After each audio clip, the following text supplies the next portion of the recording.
Hola, ¿cómo les va? Acá estamos para hablar del clima astrológico de la semana del 4 al 10 de mayo.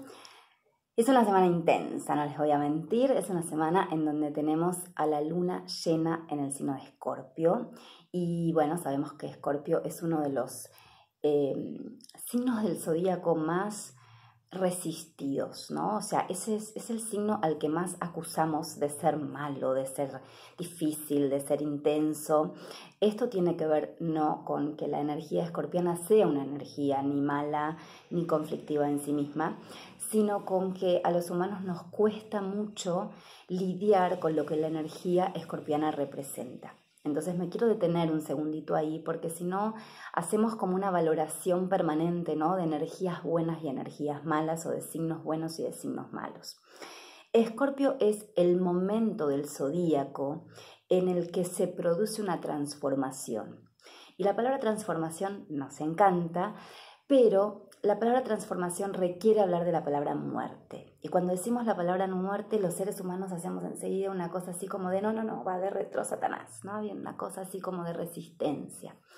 Entonces, fíjense que en realidad la energía de muerte y transformación, que desde lo intelectual sabemos que es una energía de la vida, que todo en la existencia permanentemente opera en términos de un circuito vital que requiere la muerte, en realidad nosotros es como si quisiéramos detener el proceso y decirle que no. Ese gesto de tensión, de conflictividad, de pelea, de lucha a muerte con la muerte, es en realidad no la energía escorpiana en sí, insisto, sino la reacción que nosotros tenemos ante eso. Puesto un poquito más fácil, ante las situaciones de pérdida, porque para nosotros la instancia de la muerte, la instancia de la transformación es una instancia de pérdida, en donde había algo, una forma concreta con la que yo contaba en la vida, que se va, que desaparece, que ya no está más. Entonces, ante la pérdida, como nosotros somos seres apegados, tenemos dolor. El dolor, decía Buda, es inevitable en la vida, pero el sufrimiento es opcional. Es decir, de eso se trata también, de cómo hacemos para lidiar con los procesos de duelo que implica toda muerte y transformación. Y me refiero no solamente a muertes literales, físicas, de seres vivientes, sino también a muertes simbólicas, ¿no? También nos apegamos a maneras de pensar, a maneras de sentir, a maneras de hacer las cosas.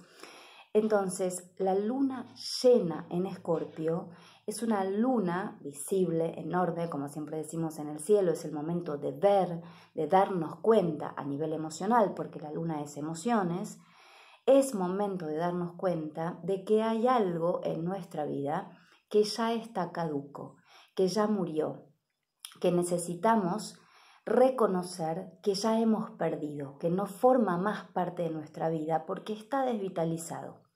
Y cuando nosotros nos quedamos con algo que está desvitalizado, aparece como la infección, aparece el proceso más difícil de todos, porque eso va a terminar siendo tóxico para nosotros. Entonces, la luna llena en Escorpio tiene mucho que ver con permitirnos la pérdida y el proceso de duelo que eso va a implicar. Por eso traigo esto de lo simbólico de la muerte, porque esto no significa, y de hecho no necesariamente las muertes literales se dan con procesos en donde Escorpio está muy presente en el cielo, pero sí les puedo asegurar que las muertes simbólicas, las muertes internas que nosotros tenemos de, bueno, yo me imaginaba que era de una manera y me doy cuenta que ya no lo soy, yo sentía de una manera y me doy cuenta que ya no lo siento, yo pensaba de una manera y ya no pienso de esa manera, esas muertes simbólicas, también la muerte simbólica de un trabajo, de una relación, de una casa porque ya me voy a mudar, esas muertes simbólicas son todas vividas desde el ser humano, aunque no nos parezca, como pérdidas que tienen que ser dueladas.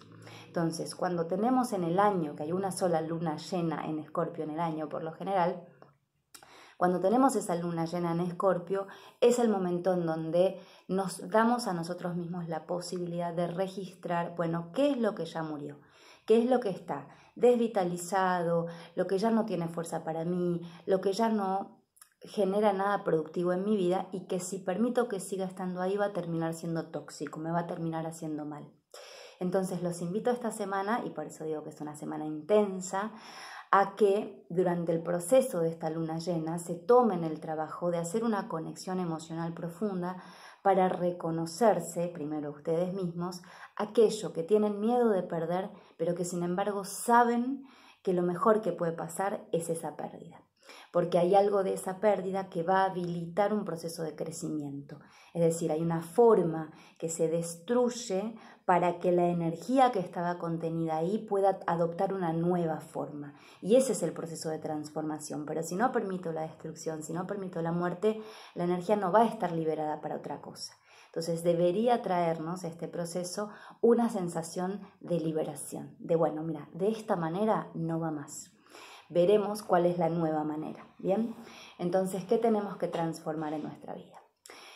El otro gran tema, y por eso decido dedicarle a estas dos cosas nada más este video, es el cambio de eje nodal que tenemos esta semana. El eje nodal son 2 puntos matemáticos en donde la órbita de el Sol aparente, ¿no? Porque parece que el Sol diera vueltas alrededor de nosotros, aunque somos nosotros los que da vuelta, pero bueno, la aparente órbita del Sol alrededor de la Tierra y la aparente órbita de la Luna alrededor de la Tierra tienen 2 puntos matemáticos en donde se cruzan. Eso se llaman ejes nodales, ejes lunares. Entonces, esos ejes caminan como para atrás en el zodíaco y son 2 puntos que están enfrentados uno con el otro, entonces siempre son 2 signos. Hasta ahora el eje del nodo sur estuvo en Capricornio, más o menos son 2 años, y el nodo norte estuvo en Cáncer. Ahora se mueven un poquito y ya entran en nodo norte en Géminis y nodo sur en Sagitario. Entonces, esto va a ser un proceso largo, un proceso de 2 años, tiene mucho más que ver con lo que vivimos a nivel colectivo, pero por supuesto también nos interpela a nivel individual. ¿De qué se trata el nodo sur en Sagitario? El nodo sur siempre tiene que ver con aquello que tenemos que poder soltar para que lo podamos reelaborar, y fíjense qué interesante, justamente en el contexto de la luna llena en Escorpio, y el nodo norte es algo que tenemos como que salir a explorar, a investigar, a experimentar. Tenemos que acercarnos a ese lugar para aprender algo sobre eso. Entonces, Sagitario tiene mucho que ver con la narrativa, la visión, el paradigma, los dogmas, las creencias, las ideologías, es decir, las cosmovisiones que tenemos acerca de la existencia, el cómo damos sentido a la vida. El nodo sur entra en Sagitario y lo que nos indica es hay un paradigma, una ideología, una visión de la vida, una creencia, un sistema de valores que ya no va más, que tenemos que agotar, que tenemos que poder soltar y tenemos que movernos a un aprendizaje hacia el nodo norte en Géminis, que es investigación, apertura, exploración, curiosidad, para que podamos investigar, bueno, cuáles son las otras ideas, las otras maneras, las otras perspectivas de mirar la vida a las que nos podemos empezar a acercar. Y ambos son signos mutables. Entonces la idea es que la cosa se mueva, que nuestra visión acerca de la existencia genere un cambio durante los próximos 2 años muy contundente. Por supuesto, todo esto ocurre en el contexto de la conjunción de Saturno y Plutón, de todo lo que tenemos ocurriendo en Capricornio, del desmoronamiento de estructuras sociales. Entonces fíjense cómo estas 2 cosas están muy aliadas, ¿no? Se hace una caída de sistemas sociales, de estructuras colectivas que nos damos cuenta que ya no sirven más y eso inevitablemente nos cambia la visión, nos cambia el paradigma. Piénsenlo y llévenlo a sus vidas personales. ¿Qué es lo que se está derrumbando? Con la luna llena en Escorpio nos podemos dar cuenta de qué es lo que ya no va más, de qué es lo que ya está caduco y tenemos que soltar para que aparezca también la posibilidad de que soltemos un sistema de creencias, de que soltemos una manera de ver la vida, una ideología, una cosmovisión y que podamos movernos a un lugar más juguetón de aprendizaje geminiano, de curiosidad y de apertura para que aparezcan otras ideas a través de las cuales organizar nuestra existencia. Voy a escribir también publicaciones de esto específicamente sobre cada cosa de la semana. Es una semana donde además tenemos a Venus en contacto con Neptuno, podemos estar como en ensoñación o también sintiendo que estamos como con baja energía. Así que tómensela con calma y les deseo una muy linda semana.